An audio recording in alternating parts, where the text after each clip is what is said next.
Hello everybody, just back to talk about PC building. Just getting ready to build my next boutique PC or enthusiast grade system. I build quite a few a year. I've been building PCs for a very long time. One of the things that I've been thinking about lately is AMD, and if you know what this is an AMD Athlon. I used to call them the Thunderbird back in 1999. This is when AMD first hit and broke the 1 gigahertz barrier.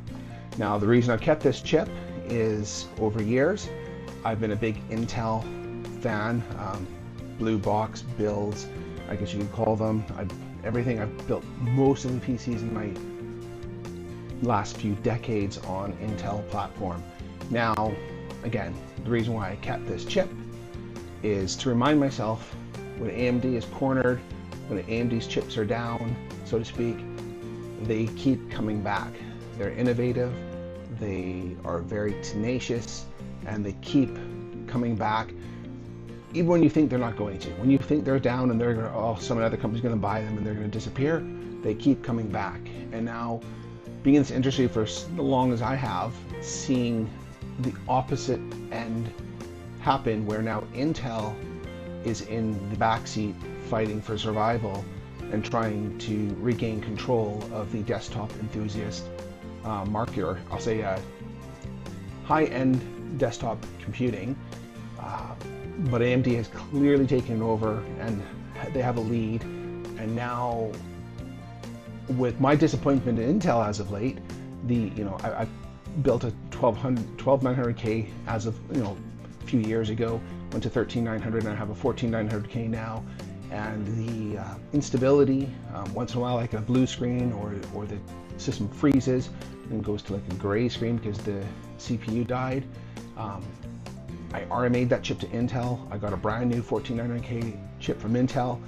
That one was a little more stable, but when I tried to push the memory or anything, my system froze and died, and it's not acceptable for enthusiast grade chip. It needs to be rock solid, really. And I didn't even push it. I wasn't even overclocking. Even today, when I do my video editing and I play around with games and the system warms up, once in a while, probably once a month, twice a month, it freezes up and dies. So today marks the day that I'm switching 100% to AMD chips. I'm pairing it with AMD GPUs, and this AMD Athlon, I've kept that chip to remind me AMD's there, and they're ready for prime time. And now I'm building my my next enthusiast desktop PC on the AMD platform. Now, for chip-wise, I've gone down to the Ryzen AMD 9. This is the 9950X3D, so the top-end chip that they've got. I'm just gonna have to. I'm gonna have to go and check this out. I don't know. Also, got 128 gigs of RAM of Kingston Fury Beast. This is going to be 6000 hertz DDR5. It's a 264 gig kits, so 128 gigs in total. I'm looking forward to installing this and getting it all together. Now, I guess I'll go to the power supply next. You've seen these guys around. I usually build Corsair cases and systems, and the Corsair case is a 3500X RGB. Now, I went a little crazy on the motherboard. Usually I go for a high-end motherboard for my builds, or closer to the high-end boards. I usually don't get the top-tier board. In this case, switching from Intel to AMD, I am repurposing some of my 4TB NVMe SSD storage, Western Digital 850s, and I'm going to repurpose my Asus TUF AMD Radeon 7900XTX, and that's going to go into the system. But the motherboard that I chose for this brand new build is going to be the Godlike 870E X870E Meg from MSI. This thing is just a beast, and I'll do a whole unboxing of it when I get a chance, probably in a few days.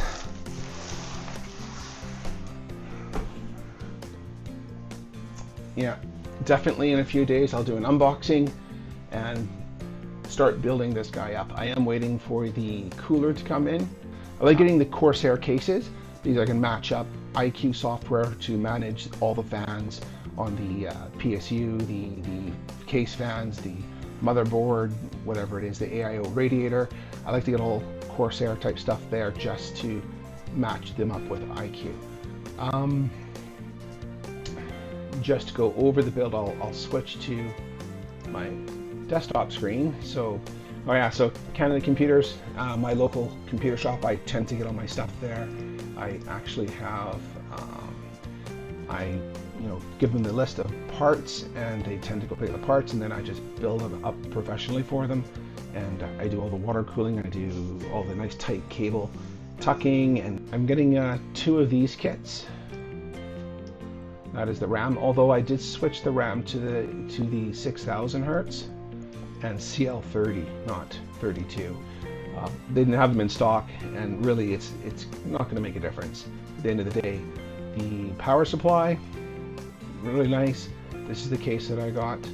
The Godlike motherboard, yeah, don't look at the price. This is the IQ Link Titan 360 RX I'll be putting in, and then of course the 950X3D chip. And then for MSI, just to go over and give you the board that I selected.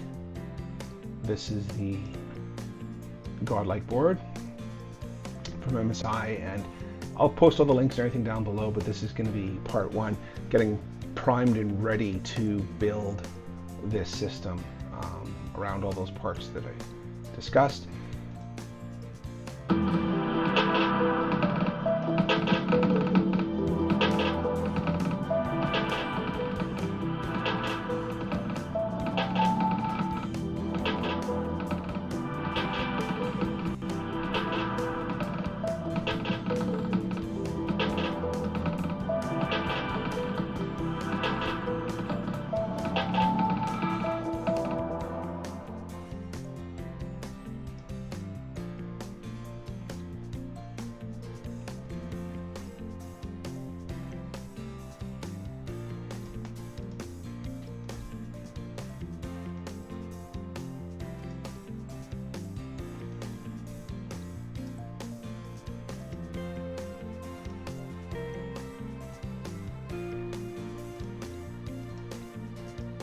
Chose this board is for this expander M.2 slot, all PCIe 5, and what I want to do is put render NVMe drive in this card, and then have the other NVMe drives on the main board. So typically distributing the workload, right?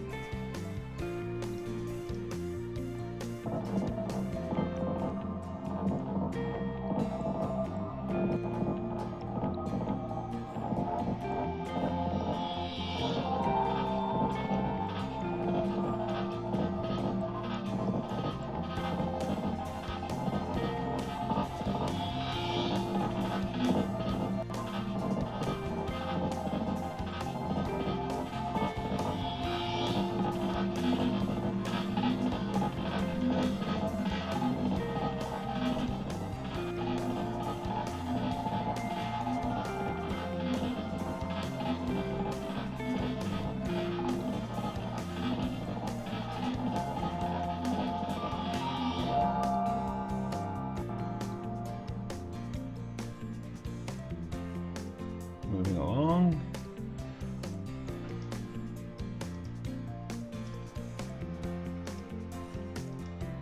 Yeah, this board is packed with features and options and the best tech available today. Again, I'll post the link down below, but I'm looking forward to doing this build and seeing what I can do. All right. Well, this was an intro to what I'm going to do over the next couple of weeks with this build. Primarily, I want to showcase the build, a very modern, high-end desktop, enthusiast-grade PC, but also give you my tips and tricks that I used when I build a PC, from cabling to cooling to keeping it nice and performing well, my CPU grease I use, all that stuff I'll throw in there as I compile this build and the video, probably in a few weeks from now. But this is part 1.